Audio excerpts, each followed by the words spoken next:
Here's your text, rewritten to be more vivid, punchy, and engaging. Fernando Mendoza is a Raider. Let that sink in. Fernando Mendoza is in silver and black. And honestly, I could say that 1,000 times and it still wouldn't feel old. Not even close. Think about what this fan base has lived through. Years of losing, years of this is our guy quarterbacks who turned out to be absolutely nobody's guy. False starts, broken promises, and a future that always seemed just out of reach. So when number 15 walked out onto that practice field at rookie minicamp, yeah, it hit different. Like genuinely hit different. I wasn't fully ready for it, and I don't think most of us were. But here we are. This is real. This is actually happening. Minicamp, more than just pretty uniforms. Let's dig into everything that went down at rookie minicamp. Because it wasn't just about the jaw-dropping visual of Mendoza suiting up in Raiders gear. As absolutely beautiful as that was, there were real football moments, real character moments, and a handful of other storylines bubbling up around the rookie class that have me genuinely fired up about where this team is headed. Let's start where everything starts right now. With Mendoza, the media got access on day 2 of camp, and the clips started flooding in almost immediately. Now look, I get it. It's May. It's non-contact drills. There's no pass rush breathing down his neck, no live defense trying to take his head off. You can't overreact to minicamp reps. I know that, but the kid looked good, like really good. Ball placement was sharp. His throws were crisp and clean, even while working through timing routes and basic concepts with zero pressure on him. You could see the accuracy, the calm decision-making, all the stuff that made people fall head over heels for his game at Indiana.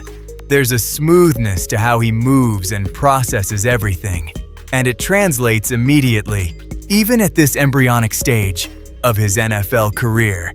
But here's the thing that impressed me even more than what he did on the field. Extra snaps, at a hotel, after practice, after a full day of practice, when most rookies are crawling back to their rooms and doing absolutely nothing.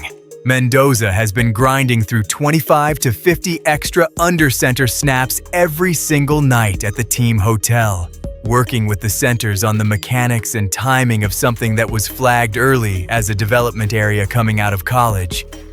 He brought it up himself at his press conference, acknowledged he still has a long way to go, talked about how great the centers have been in working through it with him, and made it crystal clear he's attacking it every day, whether there's a camera pointed at him or not.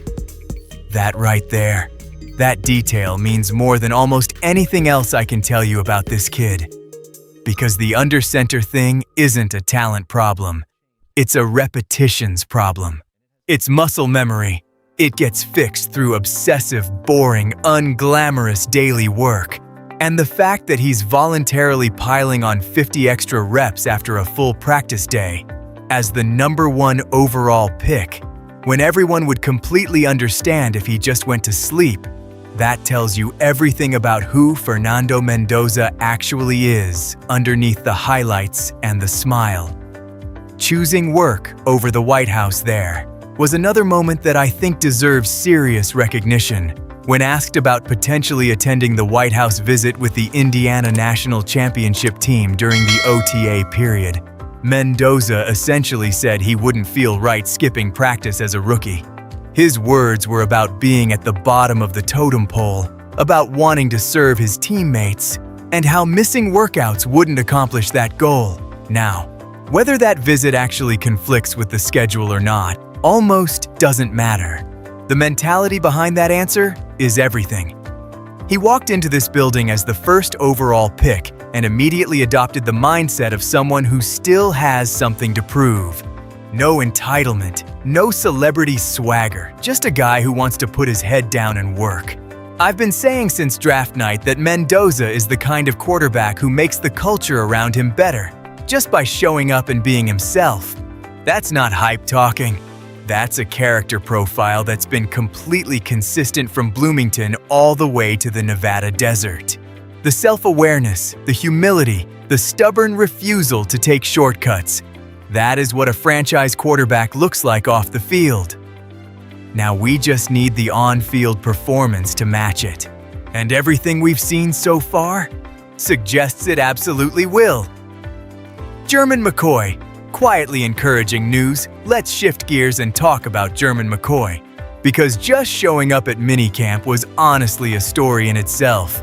He didn't participate on day 1. Day 2, he came out in a limited role and was actually spotted fielding punts during drills. And I'm not trying to overreact here, but I'm also not going to act like that's nothing. Because if McCoy's knee was as dire as some of those early medical reports suggested, he simply doesn't come out there and start working through return specialist drills. You don't put a guy with a genuinely fragile knee through that kind of activity unless there's real confidence in where he stands physically. The Raiders clearly have a level of comfort with his health right now, and that is genuinely encouraging news. The surgery is still on the table at some point. That hasn't changed. But the timing appears to be flexible. And if the Raiders are comfortable enough to let him participate even in a limited capacity, there's a legitimate conversation to be had about whether McCoy is on the field this season. And if he is, if that corner is healthy and active, we've talked about what he could do for this secondary. A top corner in his draft class who slid to the 4th round purely because of medical red flags.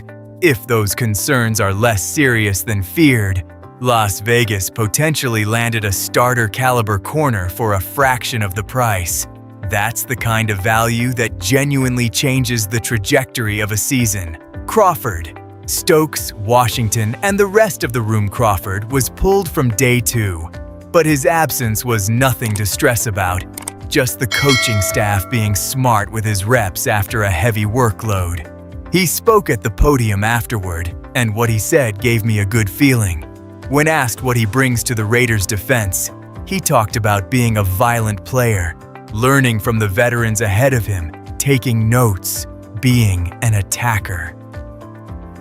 That combination of physicality and humility in the same breath is exactly what you want from a developmental edge rusher. He's not walking in here thinking he already has all the answers.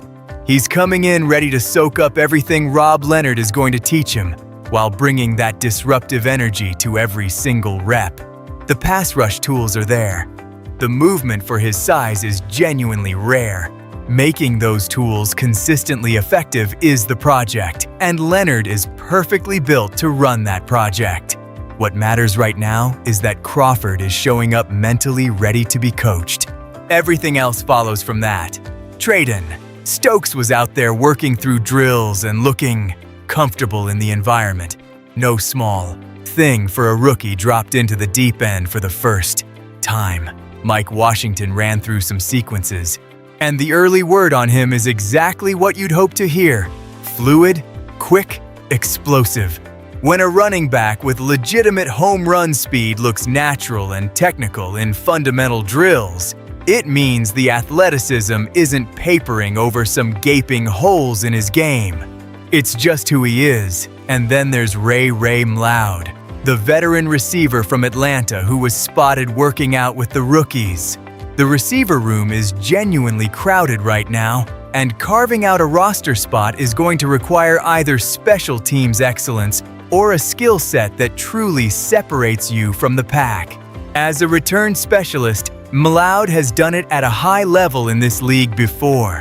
Whether there's a spot for him depends on how the competition shakes out, but the Raiders clearly saw something worth a closer look.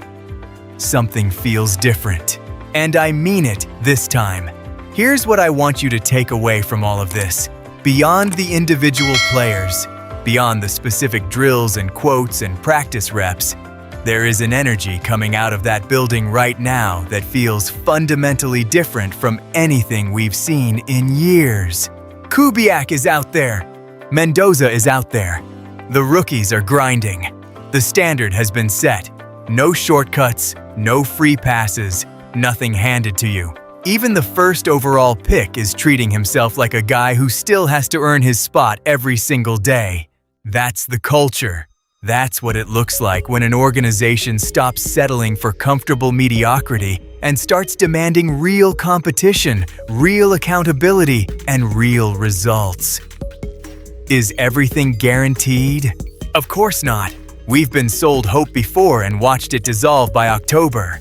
You know it, I know it. Raider Nation carries those scars like battle wounds. But here's what's genuinely different this time. The foundation is right. The quarterback fits the system. The coach fits the moment. The front office has a clear philosophy and is executing it with actual discipline. And the guy who's supposed to be the face of this franchise for the next decade is staying after practice, grinding out 50 extra snaps under a hotel roof, choosing work over a White House visit, and telling reporters he's at the bottom of the totem pole. That's Fernando Mendoza. That's our quarterback. And Raider Nation, I genuinely believe we're going to be proud of what's coming. Just win, baby. It's not a slogan right now. It's a standard being built one rep at a time.